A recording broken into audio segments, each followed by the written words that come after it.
Hello कैटालिशियन, कैसे हो आप लोग। चलो बात कर रहे थे जीसेट क्वेश्चन पेपर सॉल्यूशन के बारे में। आगे बढ़ते हैं। अगले लेक्चर में मैंने आपको एक होमवर्क दिया था, केमिकल काइनेटिक का क्वेश्चन था।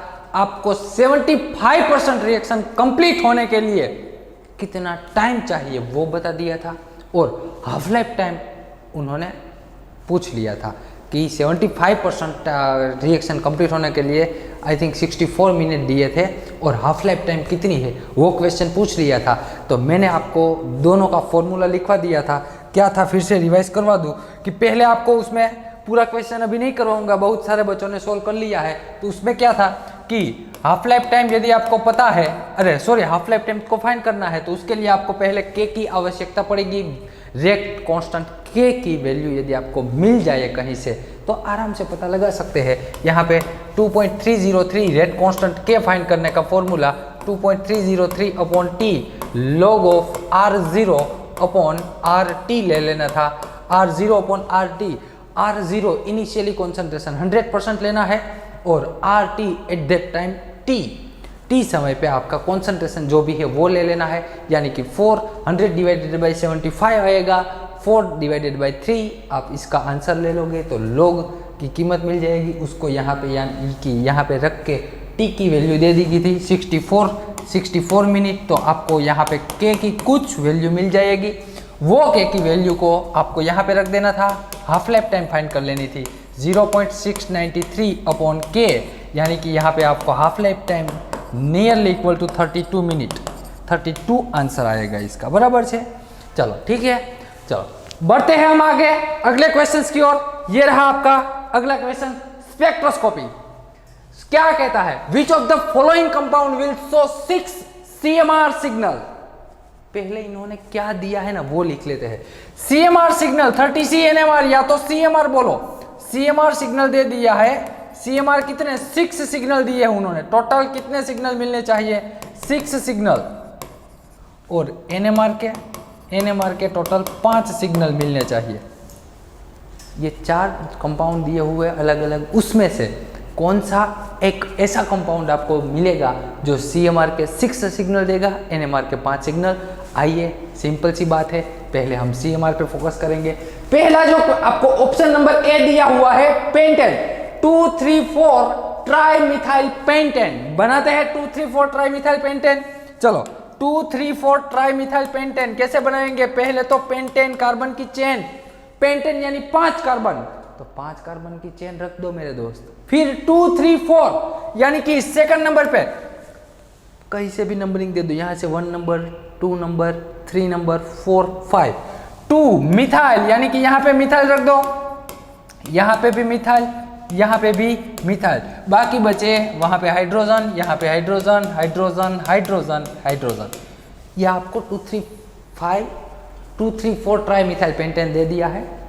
चेक करो तो इसमें नंबर ऑफ CMR सिग्नल कितने आते हैं, नंबर ऑफ CMR सिग्नल आते कितने हैं चेक कर लीजिए। चलो तो यहाँ से आप कैलकुलेट करोगे तो यहाँ पे A आएगा। यदि आप इसको A बोला तो यहाँ पे भी A आएगा, यहाँ पे A, ये भी A, यहाँ पे B, सॉरी यहाँ पे B आएगा ना। चलो इसको भी बोल दो तो ये भी B, यहाँ पे C और यहाँ पे D। Total number of CMR signal यहाँ पे अब मिल गए हैं 4। CMR का पूरा नंबर ऑफ सिग्नल कैसे निकालते हैं ना भैया, वो मैंने आपको करवाया है, वो हम एप्लीकेशन में पूरा लेक्चर आपको मिल जाएगा। नंबर ऑफ CMR सिग्नल कैसे फाइंड करते हैं, number of NMR signal, in short पूरी की पूरी स्पेक्ट्रोस्कोपी इन डिटेल में आपको करवाई है। ठीक है, चलो तो यहाँ पे ये एक ही कार्बन पे है ना, ये एक ही कार्बन पे दोनों मिथाइल है, इसलिए दोनों का सिग्नल आएगा सेम। तो यहाँ पे दोनों A, तो इसके जैसा ही है ये, यहाँ बीच में से प्लेन प्रेजेंट है, तो यहाँ से ये दोनों का क्या मिल जाएगा A, यानी कि total number of CMR signal आ गई है 4। तो ऑप्शन नंबर A तो नहीं आएगा। चलो तो ऑप्शन नंबर A को लगा देना है क्रॉस, A नहीं आएगा। तो दूसरा ये रहा 2,2,5 ट्राईमिथाइल हेक्सेन, 2,2,5 ट्राईमिथाइल हेक्सेन बनाना है। चलो तो हेक्सेन बनाते हैं। हेक्सेन पहले तो भैया 6 कार्बन 1, 2, 3, 4, 5 और 6, उसमें 2,2,1, 2,2,5 बता दिया है यहाँ पे 2,2,5। चलो तो ये रहा आपका क्वेश्चन। आराम से देखो क्या इन्होंने क्या किया। इसका ऑप्शन आराम से देखो, नंबर ऑफ सिग्नल कैलकुलेट कीजिए तो total number of signal, NMR signal और सीएमआर सिग्नल दोनों के दोनों चेक करने हैं। यहाँ पे 2,2,5 ट्राइमिथाइल हेक्सेन दिया हुआ है, ठीक है, 2,2,5 ट्राइमिथाइल हेक्सेन। किसके 6 सिग्नल आएंगे, नंबर ऑफ सीएमआर सिग्नल 6 किसके आते हैं, आराम से चेक कीजिए। चलो तो इसके नंबर ऑफ सीएमआर सिग्नल आप चेक करोगे तो कितने आएंगे, चलो फटाफट एक काम कीजिए ना, एक काम कीजिए, वीडियो स्टॉप करके मुझे इसके number of CMR signal calculate करके बताइए तो अभी के अभी। इसके यहाँ पे जहाँ पे वैलेंसी कम है ना वहाँ पे हाइड्रोजन रख देना है आपको, ठीक है, आराम से 2,2,5 ट्राइमिथाइल हेक्सेन के नंबर ऑफ सीएमआर सिग्नल मुझे कैलकुलेट अभी के अभी करके दिखाइए। चलो भैया कमेंट बॉक्स में कमेंट करना है आपको, number of signal comment box में कमेंट करना है। चलो तो मैं कैलकुलेट करवा दूं सभी में। ये एक कार्बन पे एक, ये जो वाला कार्बन है ना सेंटर, तीनों पे सेम कार्बन, यहाँ पे CH3 होगा, यहाँ पे भी क्या होगा CH3, यहाँ पे भी CH3। और भैया किसी को यदि CMR सिग्नल कैलकुलेट करना नहीं आता है, कैसे फाइंड करते हैं, तो YouTube चैनल पे भी अवेलेबल होगा, आप प्लेलिस्ट में जाके नीचे सर्च कीजिएगा, ये मेरा लेक्चर CMR स्पेक्ट्रोस्कोपी यानी कि 13C NMR का लेक्चर अवेलेबल होगा, आप देख लीजिएगा, ठीक है। बहुत सारे एग्जाम्पल मैंने वहाँ पे करवाए हैं, आराम से कर सकते हो। चलो तो इसको मैं नंबर 1 दे दूं, कार्बन का CMR सिग्नल 1, तो ये भी 1 आएगा, ये भी 1 आएगा, क्योंकि तीनों के तीनों कार्बन सेम सिग्नल दे रहे हैं। अब यहाँ पे नंबर 2 देना पड़ेगा, यहाँ पे 3, 4, 5, और ये दोनों मिलकर कॉमन सिग्नल देंगे, क्योंकि एक कार्बन पे दोनों मिथाइल है, एक ही कार्बन पे दोनों मिथाइल, दोनों का एनवायरनमेंट सेम है, यानी कि total number of CMR signal मिल गए हैं 6। Total number of CMR signal कितने मिले भैया, यहाँ पे 6 CMR सिग्नल मिल गए। चलो CMR सिग्नल मुझे मिल गए हैं 6। अब NMR की भी बात करनी पड़ेगी, number of NMR signal calculate करते हैं। चलो अब ये इसको मैं हटा देता हूँ CMR को, चलो एक काम करते हैं, रहने देता हूँ, दूसरी पेन से लिखते हैं number of NMR signal. NMR signal तो यहाँ पे भैया ये मिथाइल और ये दोनों मिलकर, तीनों मिलकर कॉमन सिग्नल A देंगे, A, ठीक है। यहाँ पे हाइड्रोजन तो नहीं होगा, गलती मत कर देना NMR सिग्नल कैलकुलेट करने में।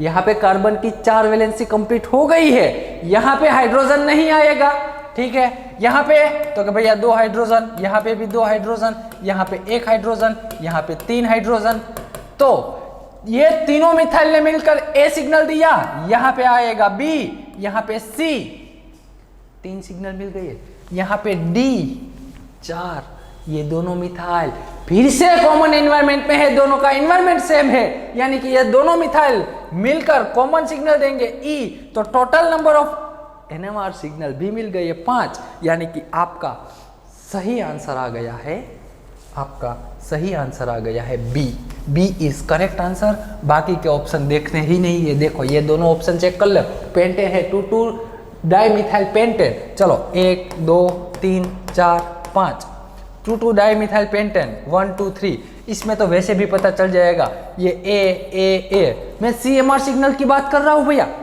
CMR सिग्नल दिए तीनों कॉमन, यहाँ पे B, C, D और E, number of CMR signal आ गए 5, वैसे भी ये ऑप्शन गलत है, ऑप्शन नंबर C इज गलत आंसर, रॉन्ग। यहाँ पे ये 2 मिथाइल पेंटेन, ये भी गलत आएगा, इसमें नंबर ऑफ CMR सिग्नल कितने मिल जाएंगे, नंबर ऑफ CMR सिग्नल 5, देखो 2 मिथाइल पेंटेन, ये रहा 2 methyl pentane, 2 methyl pentane, number of CMR signal 5, हमें तो चाहिए 6, यानी कि ये भैया यदि आपको NMR, मान लीजिए NMR में कोई भी तकलीफ है, सिर्फ CMR सिग्नल कैलकुलेट करना आता है ना, तो ये चारों ऑप्शन में से सिर्फ एक ही ऑप्शन ऐसा था, ऑप्शन नंबर B, जो 6 NMR सिग्नल देता है, बाकी के 3 ऑप्शन NMR के 6 सिग्नल नहीं देते हैं, यानी कि सिर्फ CMR आने से भी आप 2 मार्क्स आराम से निकाल सकते हो, ठीक है। चलो तो option number B is correct answer, 2,2,5 trimethyl hexane, जो NMR के 5 सिग्नल देते हैं और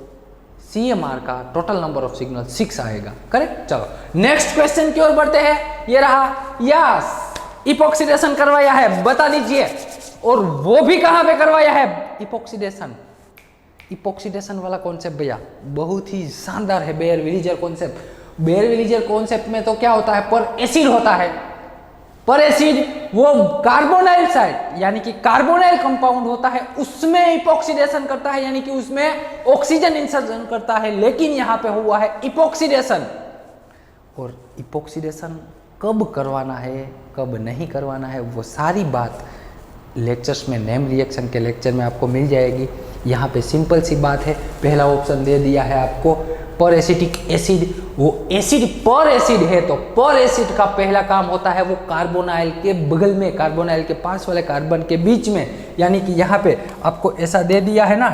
चलो यहाँ पे C double bond O CH3 यहाँ पे फिनाइल दे दिया है, तो यहाँ पे ये क्या करेगा, ये यदि आपने इसमें पर एसिड ऐड कर दिया, पर एसिड का काम क्या है, पहले कार्बोनाइल को ढूंढता है, कहीं पे भी यदि कार्बोनाइल मिल जाए ना तो कार्बोनाइल के पास में वो किसको ऐड कर देगा, ऑक्सीजन को ऐड कर देगा, कार्बोनाइल के पास में ऑक्सीजन ऐड करेगा। यानी कि ये जो पर एसिड है भैया, पर एसिड वो कार्बोनाइल के पास में ऑक्सीजन ऐड करेगा, डबल बॉन्ड में इपॉक्साइड नहीं बनाएगा पहले, जब तक उसे कार्बोनाइल मिलता है तब तक वो क्या बनाएगा, तब तक तो भैया एस्टर बना देगा, या तो एल्डिहाइड बना देगा, यहाँ पे मान लीजिए हाइड्रोजन है तो एल्डिहाइड बना देगा, ठीक है। इन शॉर्ट 100 बात की एक बात मैं करूँ तो पर एसिड है ना, पर एसिड वो पहले कार्बोनाइल, उसकी पहली प्रेफरेंस, उसकी पहली चॉइस कार्बोनाइल होगी, डबल बॉन्ड नहीं होगा। यानी कि यहाँ पे यदि आपने इसमें इपॉक्साइड डाल दिया तो यहाँ पे पर एसिड इपॉक्साइड नहीं बनेगा, पर एसिड डाल दिया तो इपॉक्साइड नहीं बनेगा, ठीक है। तो टर्सरी ब्यूटॉक्साइड वो भी इसके जैसा है, ये भी पर एसिड दिया हुआ है, तो पर एसिड नहीं चलेगा, कौन चलेगा, यस करेक्ट, जो भी स्टूडेंट ने बता दिया है H2O2 NaOH उसी की पहली चॉइस क्या होगी भैया, पर एसिड की पहली चॉइस कार्बोनाइल होती है। ठीक वैसे ही H2O2 NaOH जो दिया हुआ आपको, H2O2 NaOH जो H2O2 NaOH दे दिया है उसकी पहली चॉइस होगी polar double bond. Polar double bond यानी कि जो डबल बॉन्ड रेजोनेंस में पार्टिसिपेट करता है वो चॉइस हो जाएगी। ये डबल बॉन्ड रेजोनेंस कर सकता है, यस, यानी कि ये डबल बॉन्ड कैसा है, पोलर बॉन्ड है। और H2O2 NaOH को जैसे ही पोलर डबल बॉन्ड मिलता है वो फटाक से क्या बना देगा, इपॉक्साइड बना देगा। क्या बना देगा आपके लिए, इपॉक्साइड बना देगा। तो आपका सही आंसर है H2O2 NaOH, वो इपॉक्साइड बना देगा, कार्बोनाइल को कुछ टच नहीं करेगा। यानी कि यहाँ पे आपने यदि H2O2 NaOH डाल दिया तो यहाँ पे आपको मिल जाएगा क्या, यहाँ पे आपको इपॉक्साइड मिल जाएगा, ठीक है। यहाँ पे मिथाइल एज इट इज, यहाँ पे phenyl as it is, double bond का हो जाएगा इपॉक्सीडेशन। चलो, तो ये सिंपल सी बात थी जिसमें कोई भी दिक्कत वाली बात है नहीं। पर एसिड डालोगे तो कार्बोनाइल में ऑक्सीजन इंसर्शन करके एस्टर बना देगा, ठीक है।